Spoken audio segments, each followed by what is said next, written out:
Hello, Feely Humans. Welcome to another episode of You Me Empathy. My name is Nonius Begonius Wells, and I am the creator of this show. I'm also the founder of the Feely Human Collective. I also have two floppy-eared bunnies now that we've adopted, and a geriatric chicken who I just feel like every day is getting older and older, and it breaks my heart. And I feed her in the morning with my little hand into her little beak, and that's nice. But also, that's the thing, right? Everything is beautiful and terrible at the same time, and that's what life is. And speaking of life and beautiful things, today on the show I have author poet Maggie Smith, not the dame, the writer Maggie Smith, who has written many poetry books, many of them award-winning, and she has a new memoir out called You Could Make This Place Beautiful. Beautiful name for a book, and truly, listeners, one of my most favorite books I've read in the last, certainly this year. My favorite book I've read so far this year. And I told Maggie this on the show, but I haven't done a lot of dog ear, sort of underlining passages and taking pictures of certain passages to keep forever. I haven't done that in a while, and I did it with his book called You Can Make This Place Beautiful. So first, just go order that from your local bookstore or go to bookshop.org and order it. It's wonderful. It'll fill your heart, truly. And we talk a lot about that book on the pod today. We also talk about making checklists as a way to keep everything in control. And funny thing, we talk about Maggie's childhood nickname, Checky Listy, which you'll just have to listen to find out what that means. But, it's right there. And it's hilarious and wonderful. We also talk about intellectualizing our feelings versus feeling our feelings, and why looking back at past versions of ourselves requires self-compassion and self-forgiveness.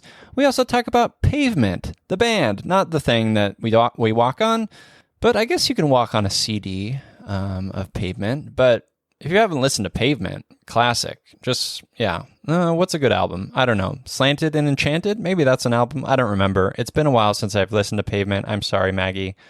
I love you. Any hoozles. This episode's great. I loved it. I love chatting with Maggie. Her book, You Can Make This Place Beautiful, is out now wherever you get your books. Don't get it on Amazon. Maybe leave a review on Amazon because that helps out authors, but don't buy it on Amazon. Buy it at bookshop.org, or best yet, if you have a local bookstore, go there, ask them to order it if they don't have it in stock. And that supports Maggie. That supports independent booksellers, which we need. Last thing I'll say is please leave a rating and review for this podcast. Again, people, most podcasts are like a team. They're like teams of people that edit and produce, and you got the hosts, and you got the whatever social media people. It's just me over here. So a small way, the easiest, simplest way you can support me and this show is to leave a rating and review. Please do that. A even better way to support me and this show and the work I do with Feely Human is to join our membership community, which is a space to be your Feely self, to engage with other Feely humans on deeper levels, engaging in vulnerability and emotional curiosity, and listening and learning how to deal with discomfort and conflict and all sorts of lovely things like that. We have regular monthly expert-led workshops, and we have a Feely movie club called Movies That Make Us Feel. We have weekly deep dives called Heart to Heart on various topics. As an example, this week, today's April 24th, this week, in just a couple of hours at 10 a.m. Pacific time today, we have a Heart to Heart on the humans who've changed us. On Wednesday, this is a big one, our next Feely Human Friends expert-led workshop is on mental health in the workplace with my friend Nicola Pierre Smith. Nicola and I will be co-hosting that, and that one is available to the public for $15. It's $15 a ticket, or if you join the community as a paid member, you can join that. We also have our monthly community town hall. That's on Thursday. And then on Saturday, we have our Movies That Make Us Feel movie club on the 1992 movie, Where the Day Takes You. You've probably never heard of this movie. I hadn't, but a community member, Aaron, brought it up, and I've since watched it. I'm excited to chat about it because it's a very interesting and very feely movie. So that's what's on the docket this week for the community. Again, there you can join as a free member. Those don't have access to the events, but there's tons of stuff to do and engage with. But if you want to join the community as a paid member, it's $25 a month, and there's just a ton of value. I promise you. And if you can't afford $25 a month, please email me, feelyhuman@gmail.com or yumiempathy@gmail.com, and I'd be happy to honor whatever works for you in terms of a sliding scale. So please reach out to me if you want to join and you don't have that $25 a month. I'd just love to see you in there. We need more feely humans in there.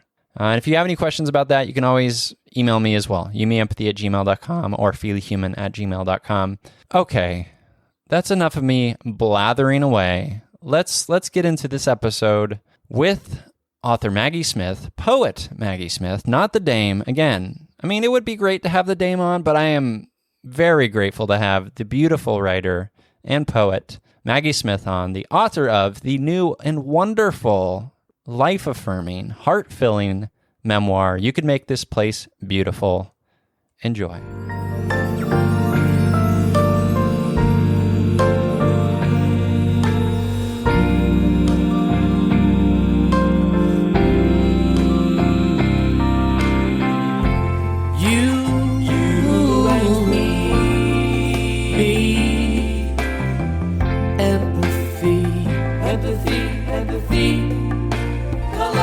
La la la, you,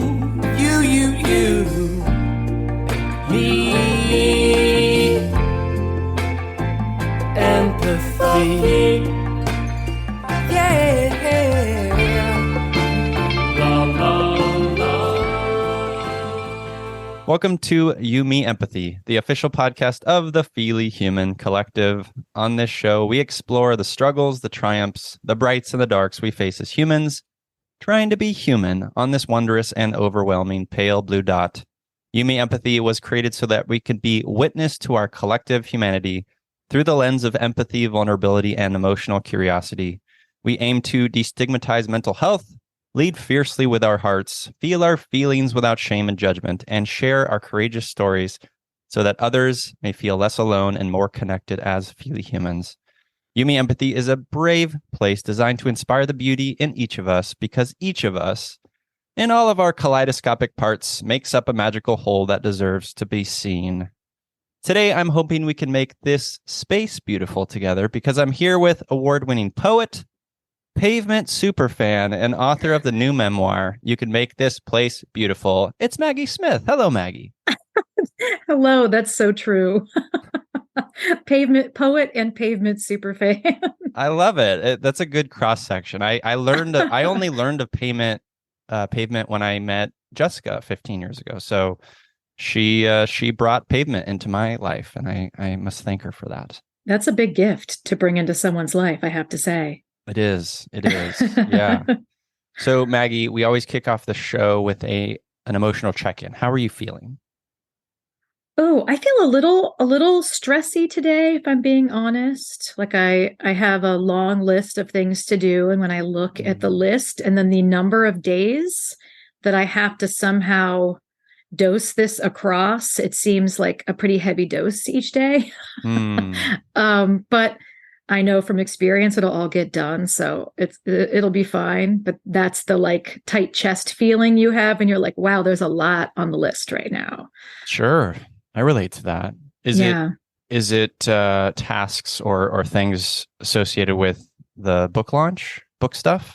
Some of it, yeah. And then some of it's just like, parenting two kids and high school scheduling for my daughter and, other like fun personal things, but that also take up time and teaching and editing. And yeah, there's just a lot of pieces. And it actually does help to list all those things. So thanks for the opportunity, because I realized that all the things are good things. Like they're all things that are opportunities that I want to do. Yeah. And so if I reframe them as like, I get to do all these things over the next few days, There you instead of go. like, wow, I have to do these things. Yes. It's a little better. None of it's drudgery. It's just a lot. It's a lot of good stuff. Yeah. Opportunity, not a burden. Yeah, absolutely. Yeah. I love that reframe. That's great. Yeah. And I relate to that immeasurably. I think a lot of us can. I think list making or sort of writing things down and sort of making check boxes is certainly part and parcel to capitalism, but it's also helpful for someone like me and maybe you that feels a little all over the place or scatterbrained at times and needs to just kind of like do one thing at a time. Otherwise, I'm just like, let's do all the things all the time. All the things all the time is sort of how life feels. My childhood nickname was Checky Listy. Very clever. Yeah, it was not a capitalist thing for me when I was like 6, making lists of everything. So I think it's like a deeply ingrained mental health quirk, the listing, and now it just makes life somewhat manageable. But yeah, it's really in there. Yeah, Checky Listy. That's your name henceforth, Checky Listy. Perfect. I'll take it. So what is that like when you think about little Checky Listy Maggie Smith? Like what does that mean to you? Like how do you reflect on that now as an adult and looking back on that person? Like what does that say about you? Oh yeah, well, plenty. I'm the oldest of 3 daughters, so I have like big firstborn energy. So there was definitely an organizational component that I found really now I would say kind of soothing, like in my adult brain, but I think back then it felt kind of pleasurable and normal to want to keep track of things. Yeah. And I look back at that kid and I'm like, oh yeah, you really were trying to keep everything really organized and controlled and to stay on top of all the things. And I don't know, I feel like a lot of adult life has been unlearning sort of perfectionistic tendencies and sort of hyper organizational tendencies, and just kind of learning to let go and be more okay with not knowing things. Yes. Yeah, which I think as a kid just never felt okay. Like you had to have an answer. Yeah, and that's interesting. I don't feel that way now. That's good. I like that. I think so. Yeah. I mean, it's I hear this often, firstborn, taking on maybe perhaps, whether it's conscious or not, more responsibility than they need to. Yeah, I think responsibility, and maybe even in my case, it wasn't much responsibility because I had a stay-at-home mom, so I wasn't really expected to do much. So I don't know if it's responsibility or if it's just you are more a container for your parental your parents' anxiety, and I don't know, a sort of like bucket for the sort of achievement stuff. Sure. And so, it's like with the first child, you're like, they have to do all the things and eat all the things and sleep well. And because it's a reflection on me as a parent. If they're doing well, then I'm doing well. Right. And then I think something happens with the second, and I don't have more than 2, but I have a feeling if I had 4, the fourth one would be feral, because after you've kept the first one going and they turn out okay, and you realize not every missed nap is a crisis, and not every refusal to try a food is like an ingrained habit that means they will never eat a healthy food in their life and it's all your fault. Yeah. You tend to kind of be less anxious as a person with subsequent kids. So I think a lot of it is that stuff is my sense. It makes sense. Yeah. I mean, especially you reflecting on that as a parent now and knowing that like, hey, I can do this. I've been here before. Yeah, I'm the second born. I have three siblings. So my mom technically had five. I had a younger sister who died of pneumonia when she was like 2 months old. I know, Oh my goodness, devastating, that's heartbreaking. heartbreaking. I know. Oh, But I think about, yeah, second born. I was maybe certainly less checky-listy. yeah. I was a bit more kind of like a wild, sensitive weirdo, for Yeah. sure. The best kind. Yes. Yeah. Love those sensitive Wild, weirdos. sensitive weirdos. Those are Yeah. my people. They're my people too. Yeah, they're my people too. I mentioned this before we got recording, but I have to say for the listener's sake, Maggie, your book is the first in a while I dog-eared page like just tons of passages. Oh, And I even took pictures like with my phone and sent them to Jessica, my wife, my partner. And it made me think about there are certain authors. This is the first book I've read of you. I haven't read any of your poetry. I love that this is the intro. Yes. That's wild. Yeah. I'm a memoir nut. Yeah. I love an origin story. I love the tend to be like the feels of memoirs. And this is the first in a while where I really latched on to certain sentences and the way you use words. And, clearly you're a poet, so you have a way with words. And it made me think of like the first time I read Truman Capote's first book, Other Voices, Other Rooms. I think that's the title. And remembering thinking like, oh my gosh, this sentence alone contains so much, and I have to sit with it and think about it and reflect on it for the rest of the day. So just have to say off the bat, I felt that way with your book. Oh my gosh, that's, I think, maybe the best compliment ever, because it's not like I experienced all the things in your book and therefore could relate to it. Like the fact that you honed in on the sentence level for me as a writer and as a poet means everything, because I'm always thinking about the sentence. Like, how can I make each sentence matter and be sort of beautiful in its own way and not just be kind of like utilitarian that is sort of connective tissue that gets you from one, good muscly bit to the next good muscly bit. So thank you. I'm so glad to hear that. You're welcome. Yeah. I mean, I it's a gift that I am sent books because I am a thing you should know about me is that I had a book themed wedding. Oh. We are clearly, if you're watching, I can see video, we're surrounded by books. My wife teaches writing. We both have English literature degrees. Books are our world. So I feel very lucky that books and then books like yours are sent to me. It's a gift for sure. I love book mail. Book mail. Oh my gosh. It's the best. Sometimes my son will come in with a little, he can tell from the envelopes now.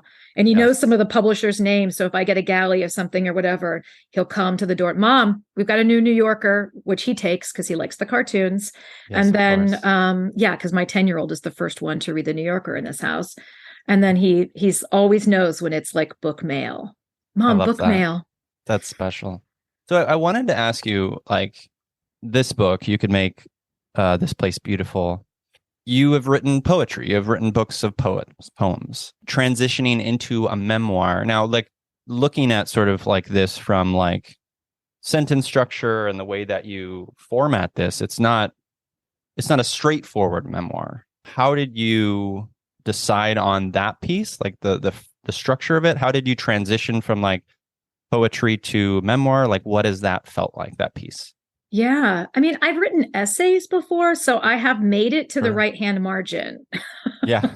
Like it wasn't a completely unexplored frontier, but I haven't made it to the right-hand margin in as many pages as I had to in this book. And so that was one of the things I thought about first was, I'm used to working not just because I'm a poet, but because of the kind of poet I am. My poems tend to be short. I mean, I'm patting myself on the back if a poem hits page 2. I am a whittler. So if I write a page of something, as I revise, it does not grow. I am not adding. things.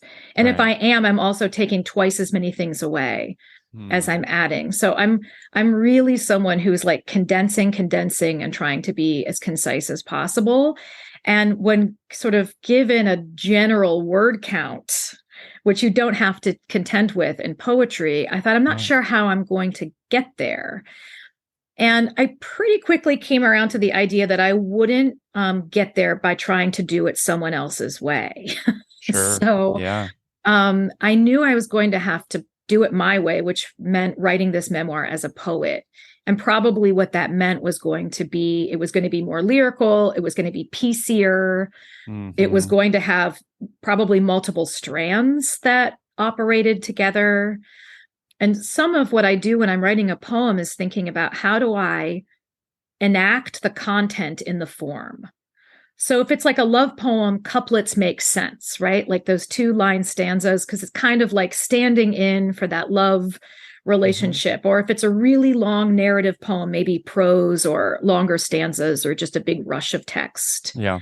might make sense. And so even with the memoir, I was like, okay, what form, what kind of structure would make the most sense to enact the experience? Because I don't just Mm. want to tell the story of what happened, right? I want the reader to understand how it felt. Like I Yeah. want a sort of psychologically true form to the experience. And the experience was very kind of recursive and fragmented and cyclical. Mm. And so, how do I sort of embody rumination or Mm. reflection or these kinds of things in the structure? And so, Yeah. returning to some of the same ideas or playing with the same titles or having sort of echoes or like idea rhymes across different parts of the book, I just played and experimented until I got to a structure that felt right to me. Mm. I love that. I love this idea of trying to reflect where you are at emotionally with your life. This is a memoir. This is about your life, and trying to sort of make the form reflect that. That's really beautiful, and it makes sense to me now that I'm thinking about it. There are pages where you come back to certain things, right? There's the question from a friend, right, that comes Yeah. back, and it's the question, and then it's a new answer, right? And then yeah, you have a note on foreshadowing or a note, and you keep coming back to these ideas, and from a sort of reflective healing space, as you know, healing is nonlinear, and Yeah. it's messy, and Right. so I love that. I think that it really works, now that I'm thinking about it. I love that you framed it that way. Yeah. Well, thank you. Yeah. I mean, healing is nonlinear. Memory is nonlinear. Oh yeah. When we tell ourselves the story of our lives, we're not thinking like first this happened, then this happened, then this happened. Hmm. It's associative, right? So you Mhm. remember something or you hear a song, which makes you think of the time when, which makes you think of the thing when. And so Yeah. it's more of a sort of web than it is a timeline. And so I Yeah. think the book works a little bit more in a sort of that kind of shape. PC, as you say. Yeah. Yeah. PC. PC. Yeah. What is I was curious, like what is, because I don't think I discerned it. What is the sort of gap between the sort of real life, like I am sort of going through this divorce and I'm going to write this book? Like what is that Almost time gap? none. Okay. There's almost no gap. So the book chronicles a bunch of years sort of prior to, right? So like my Yeah. kids show up on the scene. I'm in college and some of it. So it covers like largely adult life. Yeah. But I wrote the book, like the bulk of the book, about 2 years after my Mm. divorce. But as you know, because you've read the book, there's ongoing things that are happening in the Yeah. meantime too. So I was still sort of writing it in the middle of it. Mm. It was part of the processing. And this seems to be a kind of theme with me is I think that I can sort of process things better if I spend time on paper with Mm. them. Hmm. And sometimes that is the case. Yeah. Yeah. I mean, for me in the past, it's been a safer outlet initially, as opposed to like let me tell everyone. Twitter. Yeah, let me post about it on Twitter or Instagram or whatever, right? It's like, I need to like, this is the first therapeutic step or whatever, cathartic step. Yeah, is to like get the words down on paper. Absolutely. Yeah, I mean, I don't know often what I think until I've seen it, and then I'm like, oh, or I mean, it was interesting. I don't know that a lot of my feelings changed a ton in the writing of the book. I did have some realizations, but I also like saw the connections between things in a way as I was writing them that I'm not sure I would have come to just in my own head without having to formalize it in that way. And that I think is useful. Yeah. How are you feeling about, because this is a deeply personal, vulnerable book. You know, you get deep, you get into your feels, you know, you talk about the impact something like this happens or has on a family, has on kids, has on love. Like it's hard and messy and beautiful stuff. Like how are you feeling about it now that the book's going to be out, you know, very shortly? Like how are you holding that?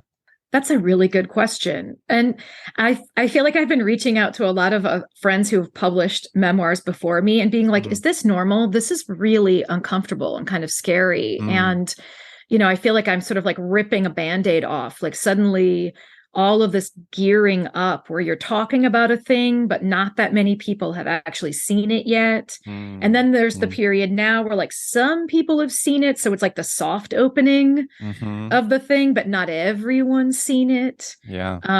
And then, you know, soon everyone will see it. And so I'm having to get comfortable with it. And, you know, it's tricky. It's tricky, but it helped actually, you know, when I recorded the audiobook and had to read all of it out loud, that was a kind of intense emotional experience. And it also was a good experience for me because I had the experience of reading so much, like in one chunk of time. Yeah. And I got to sit there and think, okay, I'm really proud of this book. So as scared as I am in a way to sort of be like handing it to people, like, well, here's all of this stuff. And a lot of it you don't know because I've been pretty quiet about a lot of things, or I've talked in metaphor for years without actually saying a whole lot directly. So as sort of like naked as it feels to be handing a piece of your life to people that they might not anticipate finding and seeing, spending time with the sentences has been helpful because I'm happy with the sentences. Yes. Yeah. So as long, I'm like, you know, actually I'm happy with the writing of this book. Like I think I built the book I wanted to build. And I always say I'm not for everyone. Who is? And who is exactly. Yeah. So I say that all the time. I'm like, the way I dress, the way I look, my sense of humor, my taste in music, although everyone should like Pavement. Agreed. Everything, you know, everything about any of us really is not for everyone. And I think some of us lean into that a little more than others, but I could only write the book I wanted to write. Yeah. I'm really happy and satisfied with it. And then the rest of it is not really any of my business. Like in some ways, what happens once the sort of like door opens and the books fly out and people reach up and pluck one out of the air, whatever relationship they have to that book has nothing to do with me. Yeah. Ultimately, because I already made the thing. So my job now is to make something else. Letting go of the outcomes. It's huge and hard. Buddhist. Yeah.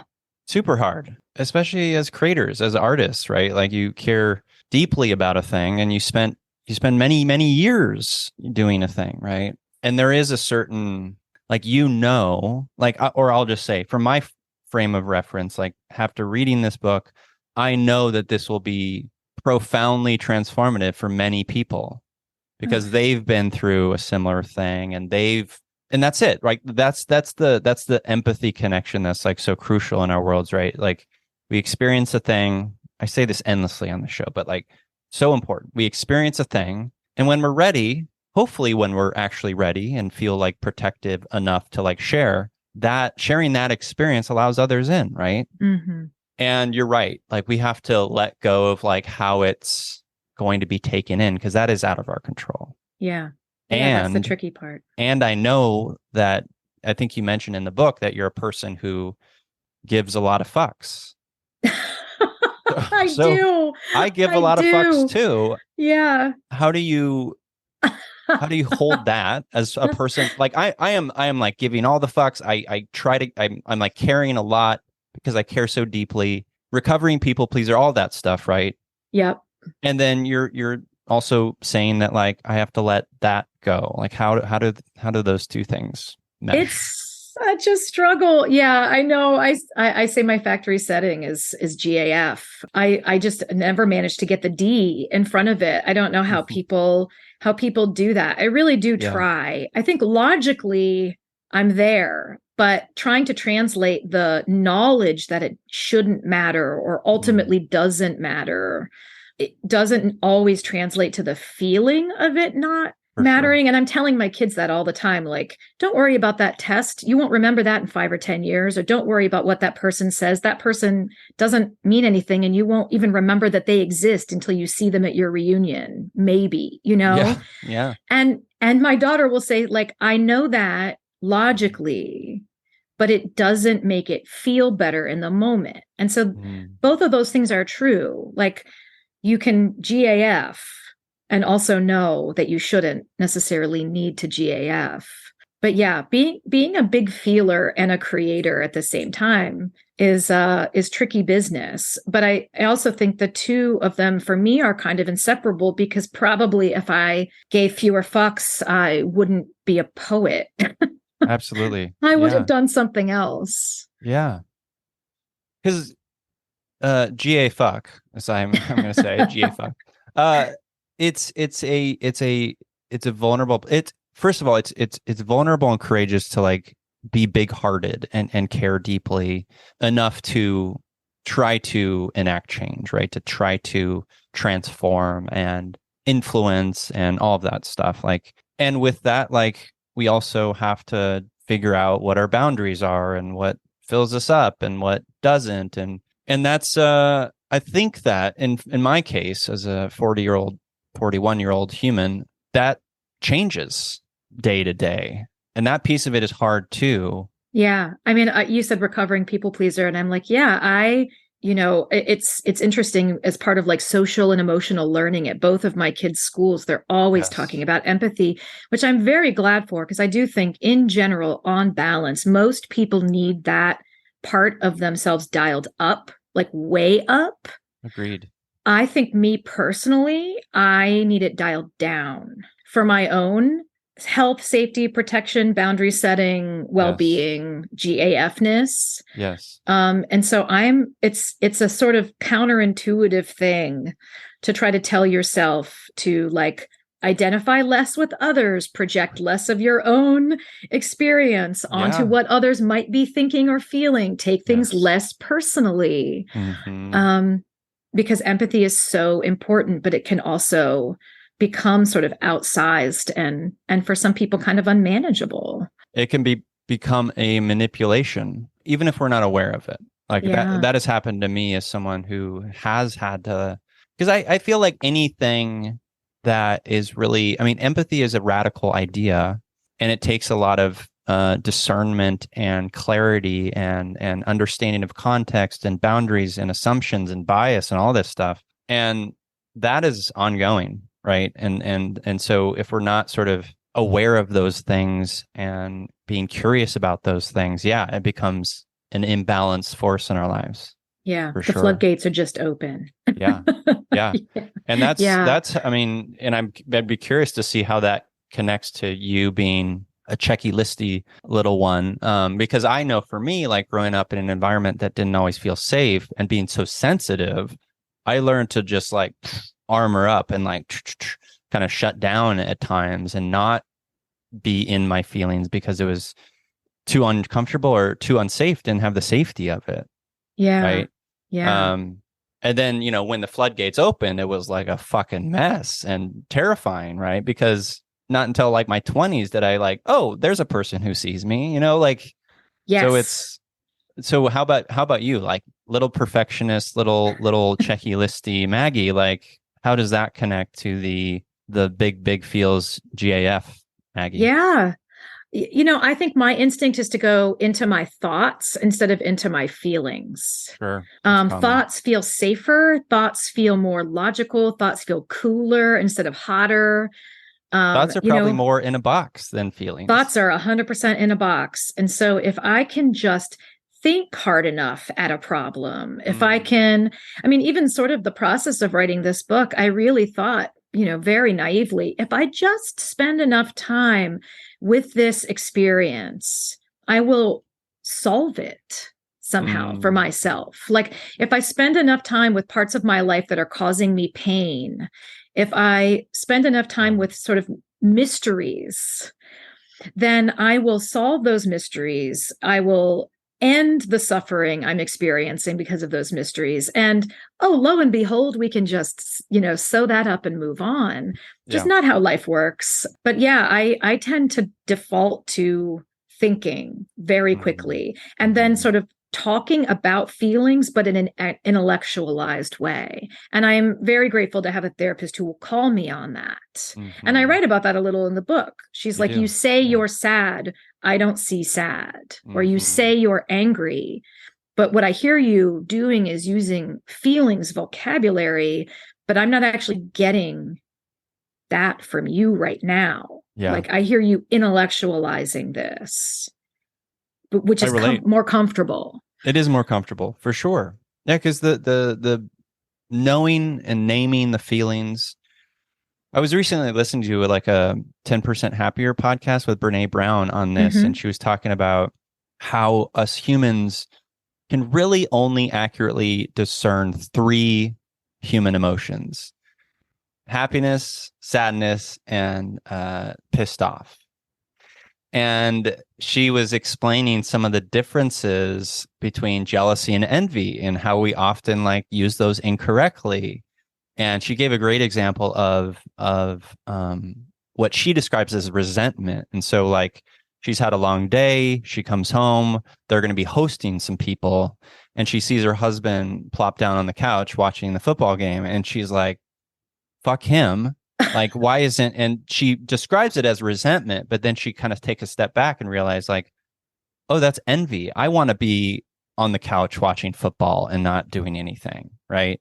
And so that work is hard. And a piece of that is the intellectual, but it's also connected to the feelings bit where it's what is it like to feel in our bodies, and what's that like? And I know for me, I've struggled with that immensely because I've had a long history of just my body is a tool. I have to punish it. I battled anorexia in my 20s and almost died. And so the body piece has been a hard thing to connect to feelings for sure.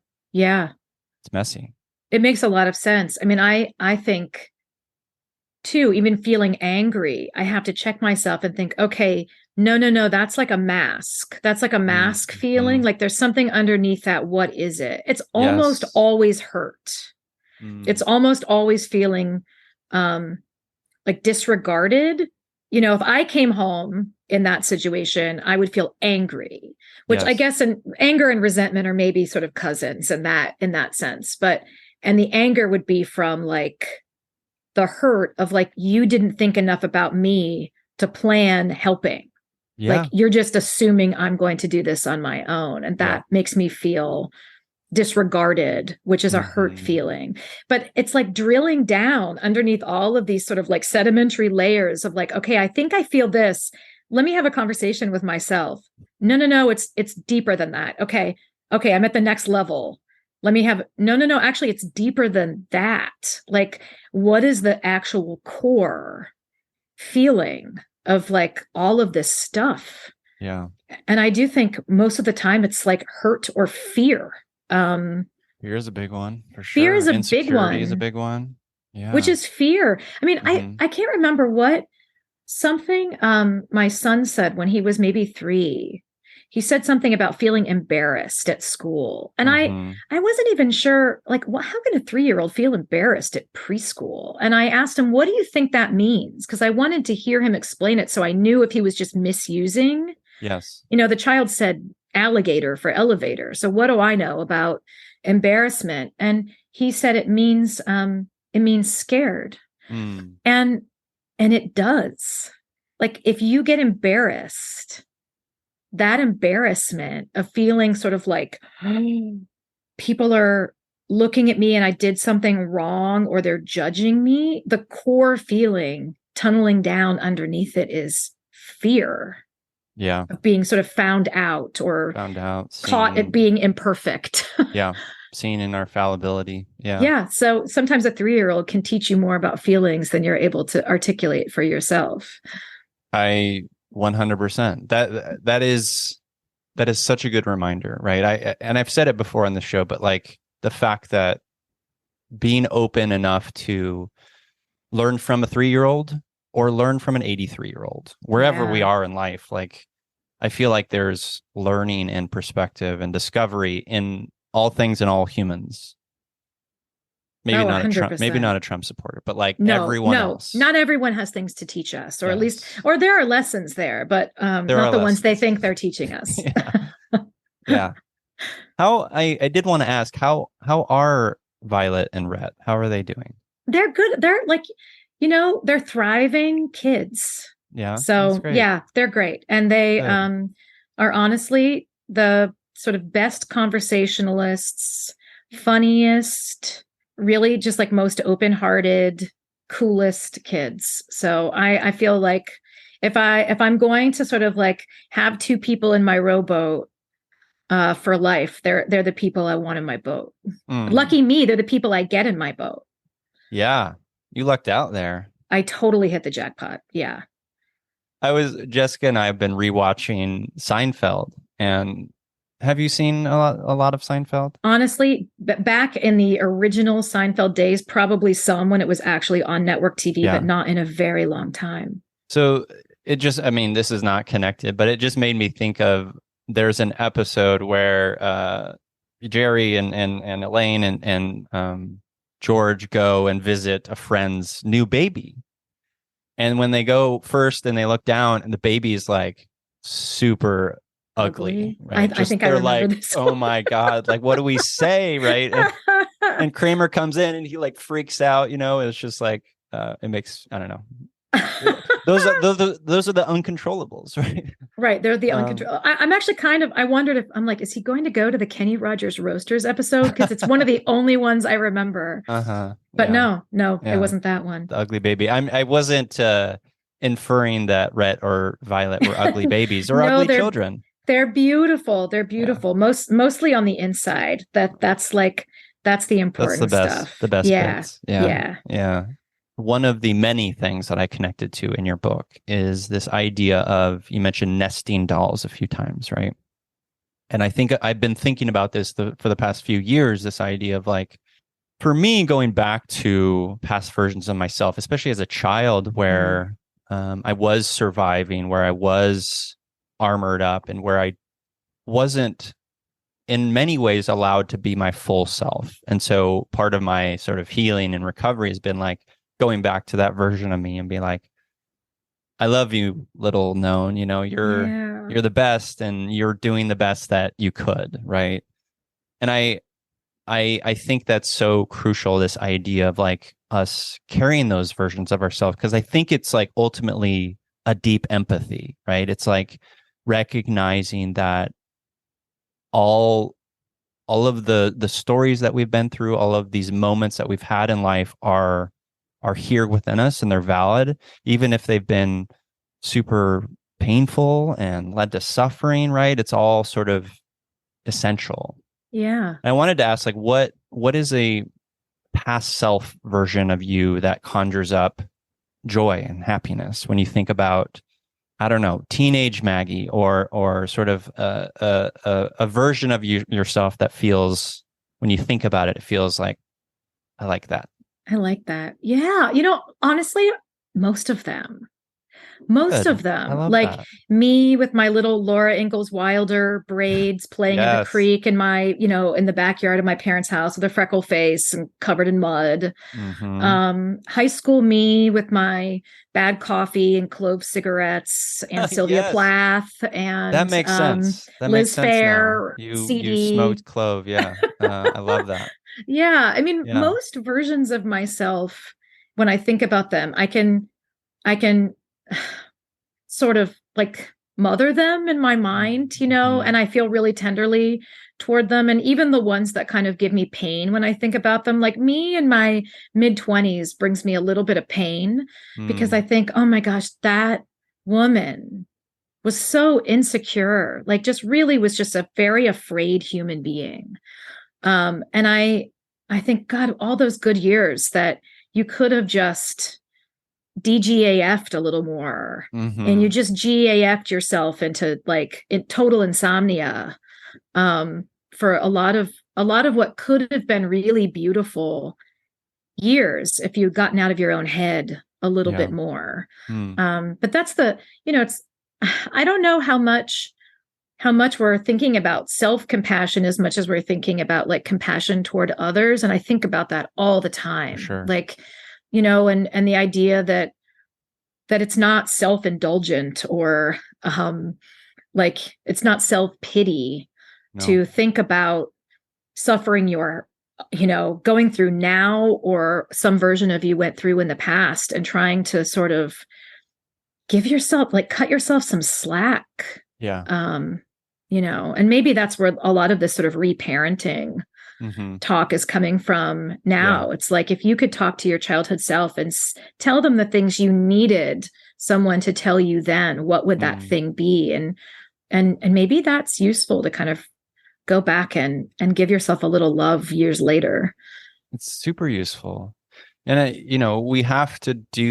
we really, I think, have to do that before we can like properly, wholly do that for others, I find. Because Mm-hmm. that work is about learning who we are, trusting who we are, loving who we are, understanding who we are, what fills us up, etc. And like, if we're not doing that for ourselves, like, how can we really do that for others? I Right? mean, I honestly have no idea. And yet, if you asked me, I'd say I've been much better at loving other people my entire life than I have been at extending that same Hmm. grace Most toward GAF people myself. are. Yeah. Exactly. So Yeah. apparently you can actually not not extend yourself a lot of grace and Yeah. still be giving it to other people. It's just not the healthiest way to do it for yourself. It's not. And I would even argue that like you can still like the GF people find a way to do it and like it be met with, beauty and kindness and all that stuff. But I would argue that if we do it for ourselves, we can do it even better for others. Oh, agreed. Yeah. Agreed. Yeah. Yeah. And with more peace. Just Yes. yeah. Yeah. And a lot less like frantic trying. Yeah. Yeah. Yeah. Yeah. I think there's also, you obviously mentioned like grief as part of this story, your story. There is grief in the sort of looking back at our past versions of ourselves, right? Like the grief of like you reflecting on 20-year-old Maggie, right? And being like, I wish, or I could have, like there is grief inlaid in that too that should be recognized. Oh, absolutely. I mean, I Yeah. don't it's hard not to sort of treat life like a choose your own adventure book and think if I had only, when Mm-hmm. presented with the cave, had Yeah. turned to page 72 instead and decided to go a different way, what if would have happened. And I think that's part of the self-compassion piece too, is Mm-hmm. like you said earlier, you did the best with what you had. Yes. I made the best decisions at the time with the information I had in front of me and the most whole version of myself that I could be at the time. I Mm. made the best decisions that I could. And maybe I would make different decisions now if presented with the same choices in front of the cave. I might choose a different way. Yeah. That swamp does not look that appealing, at Yeah. 46. But Yeah. again, you can't, it's like looking back at my first book of poems and thinking, well, I would have written all of those differently at 46 because I'm a different writer now Sure. and a different thinker. But it's a time capsule of the writer I was in my 20s, that first book. Just like all of the decisions and relationships I had up to this point are all sort of time capsuled in those eras. And we don't get to just like hit reset and do it all over. We have to live with the choices that earlier iterations of ourselves made and sort of treat those versions with as much care as we can. And forgiveness, like self-forgiveness too. Yeah. Yeah. I think it's a gift to say, like, look at how much you've changed. Like, that is a beautiful reflection of like what I believe we should be doing, changing. And with that comes grief. And with that comes like understanding that, like, yeah, 20-year-old me or 20-year-old Maggie had only so much context or only so much like to look through, to look at, you know, and that's how it should be, right? Like, as we gain experience, as we sort of, I had a writer friend, Andrew Smith, who used to say, like, being a good writer is learning how to bump into stuff, meaning like experience and fuck up and you know, be vulnerable in the face of like trying new things, right? And stuff like that. And I think about that often in terms of this stuff. Yeah, absolutely. I mean, I think probably Checky Listy Maggie would have said being a good kid is about avoiding bumping into things, right? Like staying in line, doing what you're supposed to be doing. Yeah. And there's a certain level of, like, frankly, misbehavior that has to happen in order to tap into anything good and decent creatively. I mean, it's all play and experimentation. So if you're not willing to get messy, you're probably not going to come up with anything that interesting.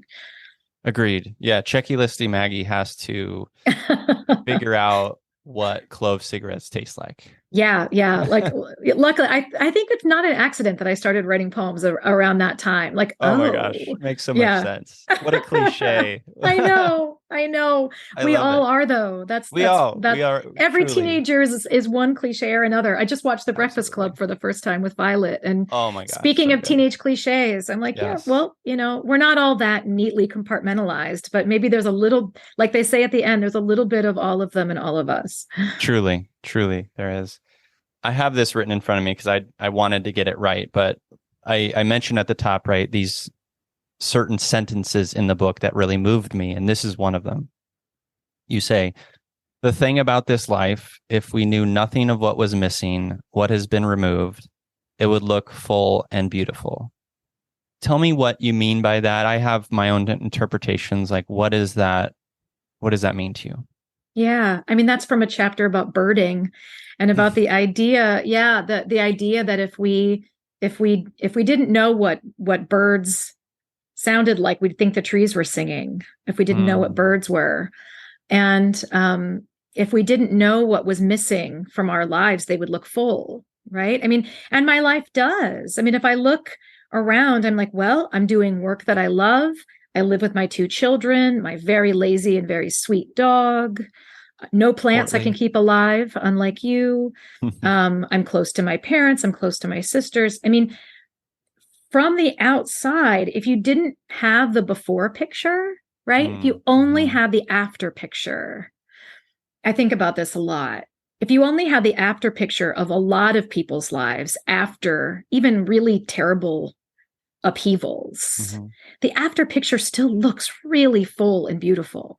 Like that's a damn good life that person has. And only if you then align it and lay it side by side and do a comparison with the before picture, do you actually see, oh, I see what's missing between, you know, it's like those old little activity books where they show you 2 different pictures and they ask you to circle the differences. Like, oh, this ball is blue instead of red, or the clock is at 3:00 instead of 9:00.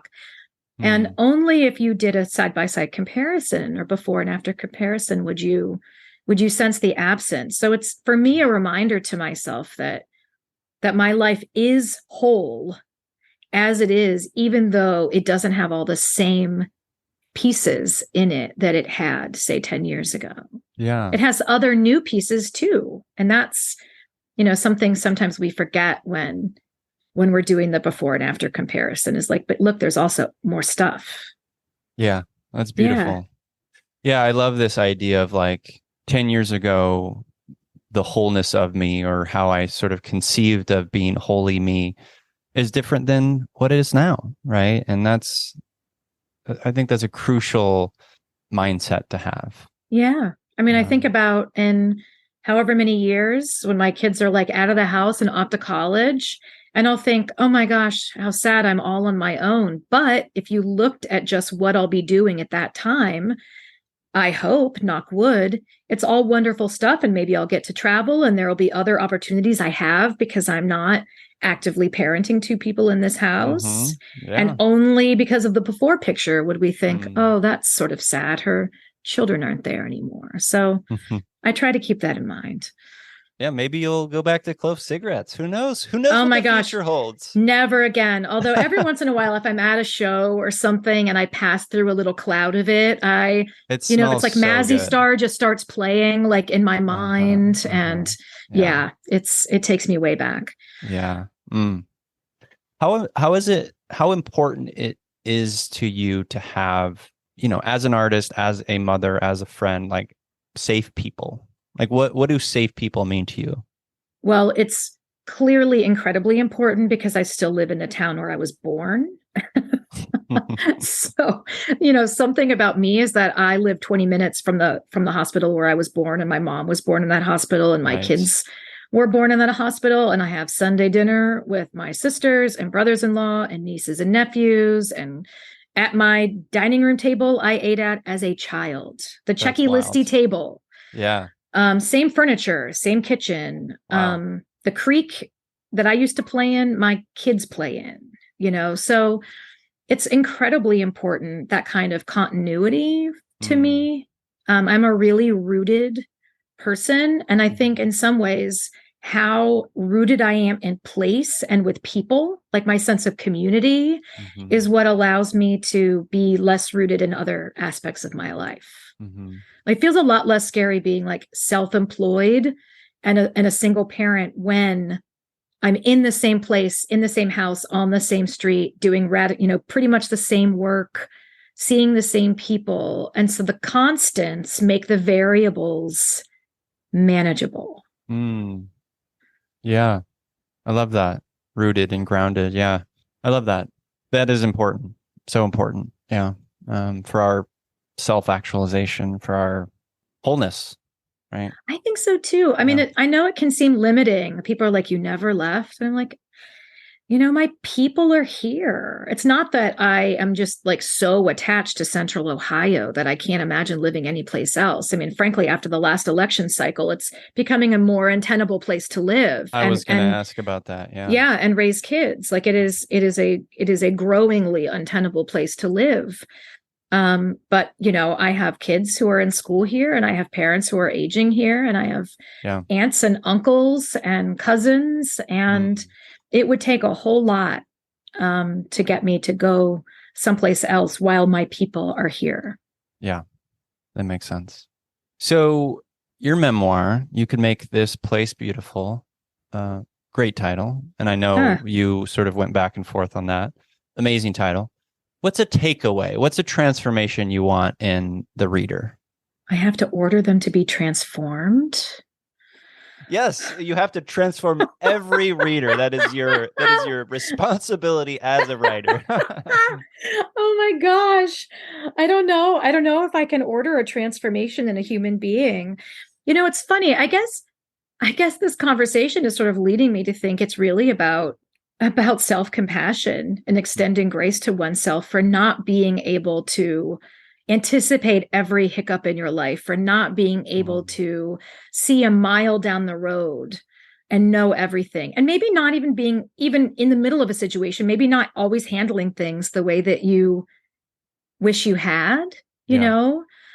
A lot of the book is about forgiveness, I think. And maybe the biggest component of that is self-forgiveness. So if somebody reads this book, whether they've had any of the experiences I've had or not, I hope they can sort of like overlay some of their own painful experiences or changes or things that kind of caught them off guard, and maybe give themselves some grace and feel kind of seen and understood. Like, okay, I'm not alone in this. Yeah. You know, like I think that's what books do for me, is making me feel like sort of seen and understood in my humanness. Like, even if my experience doesn't perfectly overlap and align, that there are things about this person's story or the way they're describing it or something they felt that makes me feel not so alone, which to me is such a gift when I'm reading.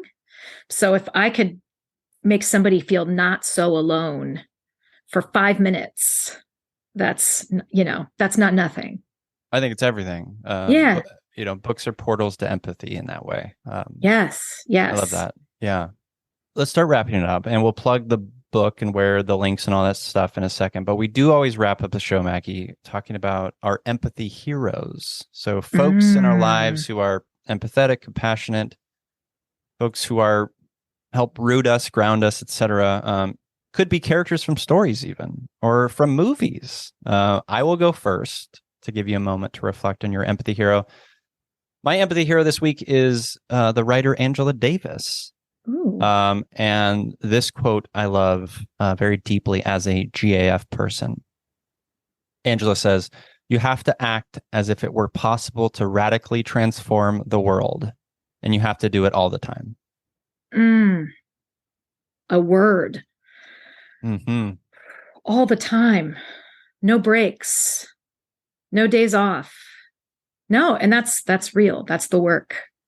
That's the work. Some rest. Certainly. Maybe some rest. Some recharge, but yeah, every day. Shut your eyes now and then. Yeah.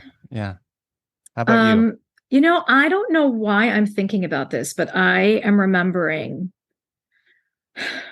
a time, and this is just my son in a nutshell. So I'm going to say Rhett. Okay. I'm remembering a time when he came home from school and was sort of saying that someone was misbehaving and sort of hitting people at school. And instead of saying, "and he hurt me and I was so mad and I can't believe it," he said he must feel really bad. Like he must be hurting. Something must be wrong, because otherwise why would he be behaving in this way? Yeah. And the fact that at his age, that his thinking was not about blame or even thinking, how is this kid's behavior affecting me or our class or anything? His first impulse was, what's going on inside him that is making this come out of him in this way? And I don't know that most of us as adults are always sort of tapping into that. Like, and I will fully admit, if somebody is an asshole to me, I will immediately go to, like, first, I'm like, what is wrong? Like, how dare they behave to me in that way? Yeah. And his little voice in my mind, can I say asshole? I just said asshole. I mean, we've been saying fuck for the last I guess it's hour, fine. Yeah. So that's like downgraded. That's like downgraded, right? That's right. Asshole is like a soft curse word. It's soft. It's so soft. And assholes are soft. I mean, they're soft. It's genetic. fine. It's fine. Just the body part, So yeah, just having that voice in my head to remind me, it's almost that same impulse to, like, okay, what's below the feeling? Like, what's below the action? Like, if somebody comes at me with a lot of force, or is defensive, or is being passive aggressive, or just aggressive, if I'm getting something from that, even if it's somebody on Twitter, not someone in my life, but someone who comes at me in a way, I sort of tap into that impulse, and I think, okay, what's underneath this? That person must be in some sort of pain. Like they're not in touch with whatever's going on with them. Not that it justifies it or gives them the right to behave badly toward others, but it like helps me extend a little grace and also not take it personally and sort of like walk away from it. Yeah, that's so important. It's imagination is a huge part of empathy, right? Oh, enormous. Yeah. I lead empathy workshops from time to time, and one section of it is about the people in our lives who bug the shit out of us. And so the exercise is to, like, conjure up an archetype or an actual person, and then somehow using our imagination create more context for that person, as opposed to, like, the oppositional foe that's out to get us, right? Because usually that's not the case. No. Usually no. there's, as Rhett reminds us, there's more to it. Yep. Yeah. There's stuff going on with them that we're not privy to. Yep. Absolutely. Well, Maggie, what a joy this has been. Oh, for me too. Good. I'm glad to hear it. Where can listeners, so this will be out, I don't remember the exact date, but right around the time your book comes out, where can people order the book, connect with you, all that good stuff? I am still, hanging on social media, even as platforms are weird. I'm at Maggie Smith Poet because I'm not the Dame, so that makes it a little easier to find me. Maggie Smith Poet is also my web address. I have a Substack called For Dear Life that I'm always writing and sort of linking up book stuff on there too. And I would encourage people to pick up the book at their local indie bookstore because goodness gracious, they need our support, and indie bookstores make our lives better in a way that giant chains that we don't really have personal contact with do not. So through them or through bookshop.org, which puts some proceeds toward indie bookstores locally across the country. Yeah. I always encourage people to do things that way. Yeah.